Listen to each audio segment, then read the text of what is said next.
दोस्तों कुछ घटनाएँ ऐसी होती हैं जिनको सुनकर ऐसा लगता है कि ये काल्पनिक घटना है। लेकिन मैं आपको बताता हूँ एक रियलाइज़ घटना लेकिन आपको सुनकर ऐसा लगेगा ये काल्पनिक घटना है, फिर आपके आँखों में आँसू आ जाएँगे जिसे आप सुनेंगे। जब एक उत्तर प्रदेश का जिला पड़ता है सहारनपुर और सहारनपुर क्षेत्र में एक गाँव पड़ता है नौताना क्षेत्र। नौताना क्षेत्र में जब वो लाश पहुँचती है यानी वो जब वो शव पहुँचता है तो गाँव वाले एकदम सन्न पड़ जाते हैं कि आखिर ऐसा 56 साल बाद ऐसा कैसे हो गया? वही हम आपको बताते हैं। दरअसल ये घटना है 7 फरवरी 1968 की यानी 1968 में जो हिमाचल प्रदेश के जो सियाचिन जो पड़ता है सियाचिन ग्लेशियर यानी वो कई किलोमीटर तक वहां पर बर्फ ही बर्फ दिखाई पड़ती है और वहां पर बर्फ इतनी रहती है कि अगर हमारा -1 पहुंच जाता है टेम्परेचर -1 -2 -3 -4 तो क्या है कि बर्फ जम जाती है। लेकिन सियाचिन ग्लेशियर में -45 डिग्री तक तापमान माइनस में पहुंच जाता है। जहां पर अगर हम वहां पर जो लोग रहते हैं बताते हैं जिस जगह पर मैं इस समय पिथौरागढ़ में हूँ, जो उत्तराखंड का जो पिथौरागढ़ पड़ता है जिला पिथौरागढ़ और पिथौरागढ़ में जो आईटीबीपी जो बटालियन है वहां पर हमारे जो बहनोई हैं वो वहां पर इस समय जो कमांडो है उन्होंने बताया है कि शिवम ऐसी घटना 30 सितंबर को हुई थी जहां पर 400 बरामद हुए हैं उस सियाचिन ग्लेशियर में 30 सितंबर 2024 को। तो पहले तो हमें विश्वास नहीं हुआ, हमने कहा सर, हमने कहा ऐसा कैसे? तो उन्होंने कहा 7 सितंबर 1968 में एक विमान था और विमान का नाम था ट्रांसपोर्ट टर्बो AN12 यानी ट्रांसपोर्ट टर्बो AN12 एक विमान दुर्घटना हुआ था। उस विमान दुर्घटना में लगभग 100 लोग वहां पर मारे गए थे यानी 100 लोगों का बरामद अभी तक नहीं मिला।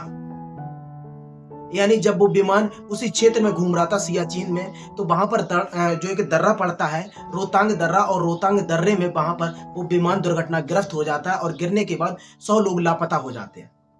और उस समय अटल बिहारी वाजपेयी की सरकार थी और अटल बिहारी वाजपेयी की सरकार में 2003 में और 2003 के बाद 2005 में, 6 में और 2013 में कोई एक भी 100 बरामद नहीं हुआ था और 2019 में 500 बरामद हुए थे जिनको सम्मान के साथ में उनको घर भेज दिया गया था। लेकिन 30 सितंबर 2024 को फिर से 400 बरामद हुए यानी इनका जो इनका मिशन जो कंटिन्यू चलता रहा उन 100 के लिए। लेकिन 30 सितंबर 2024 को फिर से 400 मिले जिसमें 300 जो थे एक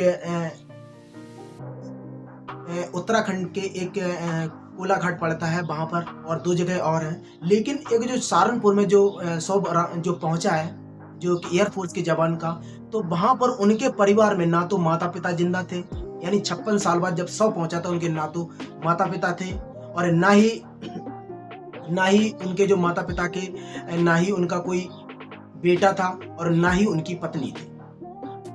तो उनका जो है पूरी तरह से जो उनका संस्कार किया वो गांव वाले ने किया और जो साथ में जो बटालियन पहुंची थी उस समय जो आर्मी लोग पहुंचे थे उस 100 को लेके, तो उन लोगों ने 100 का वहां पर अंतिम संस्कार किया।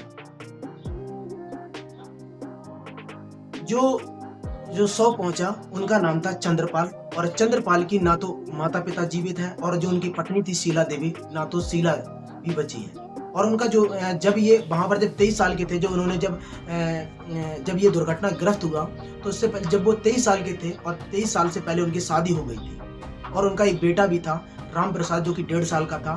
तो राम प्रसाद भी नहीं बचे यानी 1.5 साल का बेटा, उसकी शादी हो गई। शादी होने के बाद उस बेटे के बेटा और बेटी है और उस बेटे की भी मृत्यु हो गई 2010 में।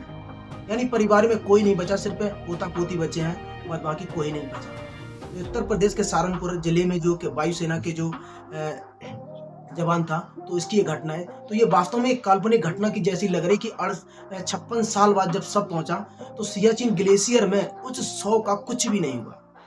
यानी बर्फ में इतनी ताकत होती है, इतनी पॉपुलरिटी होती है, यानी कहने का मतलब यह है कि बर्फ में अगर कोई चीज दबा दी जाए यानी वो बहुत कम खराब होगी। 56 साल बहुत होते हैं।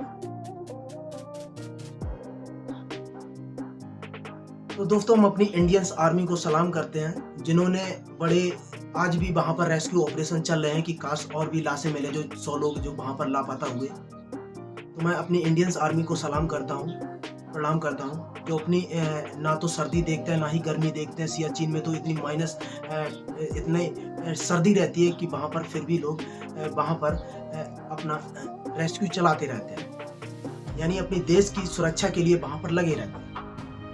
तो दोस्तों, हम आपको फिर मिलते हैं एक नई स्टोरी में। तब तक के लिए इजाज़त दीजिए। जय हिंद, वंदे मातरम।